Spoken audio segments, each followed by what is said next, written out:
കറുപ്പും വെളുപ്പിൻ്റെ പുതിയ വീഡിയോയിലേക്ക് സ്വാഗതം. ഇന്ന് നമ്മൾ ചിന്തിക്കുന്നത് സോഷ്യൽ മീഡിയയിൽ അലയടിക്കുന്ന കുറച്ച് അനാവശ്യങ്ങളാണ്. ആ വാക്ക് തന്നെ ഉപയോഗിക്കുന്നു. ചിലതൊക്കെ അനാവശ്യങ്ങളാണ്. അത് സത്യമാണ്, അസത്യമൊന്നുമല്ല. പക്ഷേ നമ്മുടെ നീതിശാസ്ത്രത്തിൽ ഒരു ശ്ലോകം, സത്യം ബ്രൂയേത് പ്രിയം ബ്രൂയേത് ന ബ്രൂയേത് അപ്രിയം സത്യം എന്നാണ്. അതിനെ ഒരു രീതിയിൽ അന്വയിച്ചാൽ സത്യം പറയണം, പ്രിയമായത് പറയണം, സത്യം അപ്രിയമായതാണെങ്കിലും അത് പ്രിയകരമായിട്ട് പറയണം.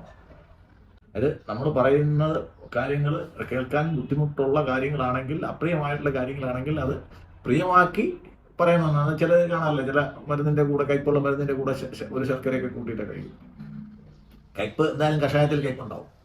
അപ്പോൾ അതിന് മാറ്റാൻ വേണ്ടിയിട്ട് ശകലം അതിനും കൂടെ അതിൻ്റെ കൂടെ കഴിക്കാറുണ്ട്. അപ്പോൾ അതാണ് ഈ പറയുന്നതിൻ്റെ അർത്ഥം. നമ്മൾ സത്യമേ പറയാവൂ എന്ന് തന്നെയാണ് പറയുന്നത്. പക്ഷേ ചിലത് അപ്രിയമായിട്ടുള്ള കാര്യമാണെങ്കിൽ കൂടിയും സത്യം പ്രിയകരമാക്കി മാറ്റി പറയണമെന്നാണ് പറയുന്നത്.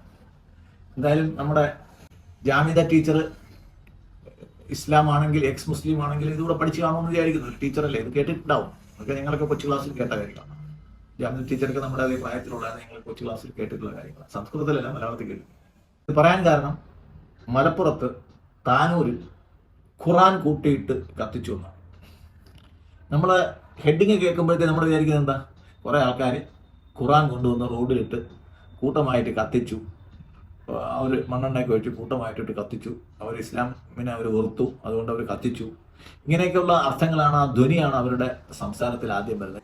മുസ്ലിം ലീഗുകാരാണ് മലപ്പുറത്ത് താനൂരില് ഖുർആൻ കത്തിച്ചത്. അതുകൊണ്ട് തൽക്കാലം വാർത്തകളില്ല, പ്രതിഷേധങ്ങളില്ല, അന്തിചർച്ചകളില്ല. അടുപ്പ് കൂട്ടിയുള്ള ചർച്ചകളും മൈക്കുമായി പറയൂ എന്താണ് താങ്കൾക്ക് പറയാനുള്ളത് എന്നൊന്നും ചോദിച്ചിട്ട് ആരും വരുന്നില്ല.